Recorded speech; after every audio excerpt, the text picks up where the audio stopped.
নমস্কার, সিম্পল রেসিপিজে সবাই স্বাগত। আজ বানাবো সয়াবিন কারি। সয়াবিন কারি বানানোর জন্য নিয়েছি 100 গ্রাম সয়াবিন। একটা বাটিতে নিয়ে নিলাম। এর মধ্যে দিয়ে দেব গরম জল। চামচের সাহায্যে সয়াবিনটাকে ভালো করে জলের মধ্যে মিশিয়ে নেব।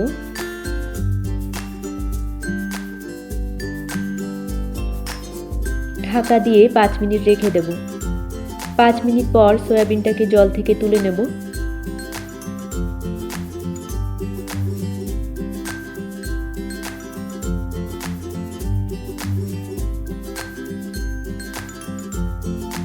তো তুলে নিয়েছি। এবারে সয়াবিনটাকে ঠান্ডা করে নেব। ঠান্ডা হয়ে গেলে সয়াবিনের অতিরিক্ত জলটা চিপে নেব।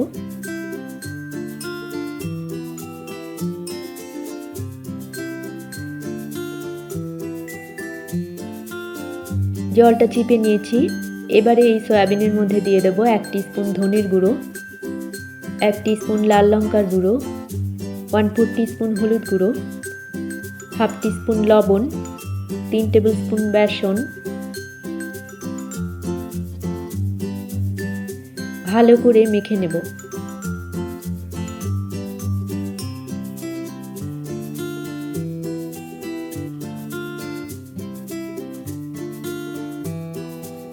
মাখা হয়ে গেলে ঢাকা দিয়ে আরও 5 মিনিট রেখে দেব। 5 মিনিট পর রান্না শুরু করব। কড়াই গরম করে দিয়ে দিলাম 2 টেবিল স্পুন সাদা তেল। তেলটা গরম হলে মেখে রাখা সয়াবিনটাকে দিয়ে দিলাম। লো ফ্লেমে ক্রমাগত নাড়াচাড়া করে সয়াবিনটাকে ভেজে নেব।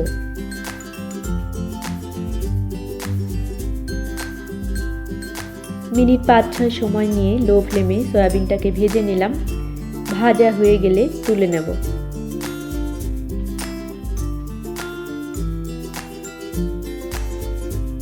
কড়াইতে আবারও দিয়ে দিলাম 2 টেবিল স্পুন সাদা তেল।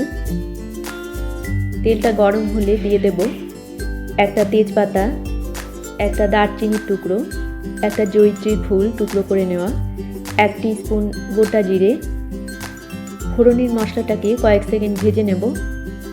ভাজা হয়ে গেলে দিয়ে দেব একটা বড় সাইজের পেঁয়াজ মিহি কুচি করে কাটা, 1 টেবিল স্পুন কাঁচা লঙ্কা কুচি দিয়ে দিলাম। ভেজে নেব। পেঁয়াজটাকে লালচে করে ভেজে নিয়েছি। এবারে এর মধ্যে দিয়ে দেব টমেটো পিউরি। 2টো মিডিয়াম সাইজের টমেটো পেস্ট করে নিয়েছি, দিয়ে দিলাম। মিশিয়ে নেব।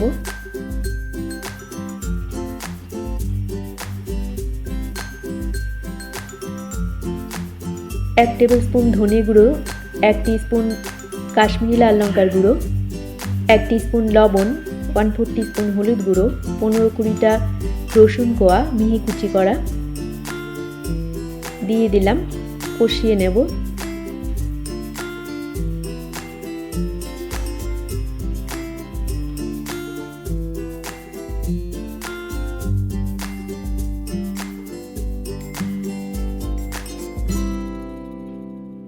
কষানো হয়ে গেলে ঢাকা দিয়ে লো ফ্লেমে 2 মিনিট রেখে দেব।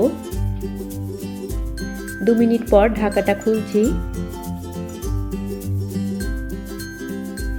ভেজে রাখা সয়াবিনটাকে দিয়ে দিলাম। মশলার সাথে সয়াবিনটাকে কষিয়ে নেব।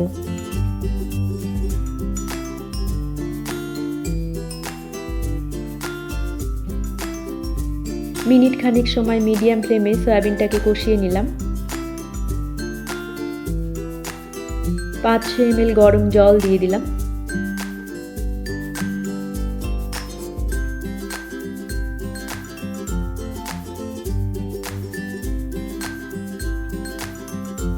মিশিয়ে নিয়ে ঢাকা দিয়ে 5 মিনিট রান্না করে নেব লো ফ্লেমে।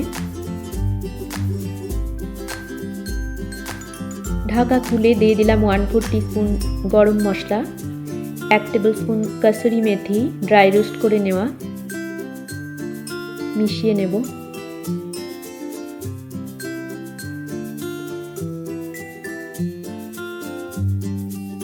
আবারও ঢাকা দিয়ে লো ফ্লেমে 1 মিনিট রেখে দেব। আমাদের সয়াবিন কারি প্রায় তৈরি। সব শেষে দিয়ে দেব এক মুঠো ধনেপাতা কুচি,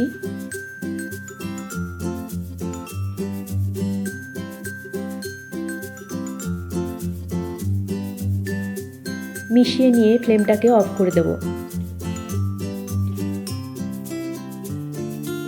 ঢাকা দিয়ে 5 মিনিট স্ট্যান্ডিং টাইম দিয়ে সার্ভ করব। তো তৈরি হয়ে গেল সয়াবিন কারি। উপর থেকে ধনেপাতা কুচি ছড়িয়ে দিয়ে সার্ভ করব। রেসিপি ভালো লাগলে আপনারাও এভাবে বাড়িতে বানিয়ে দেখতে পারেন। আশা করি আপনাদেরও ভালো লাগবে।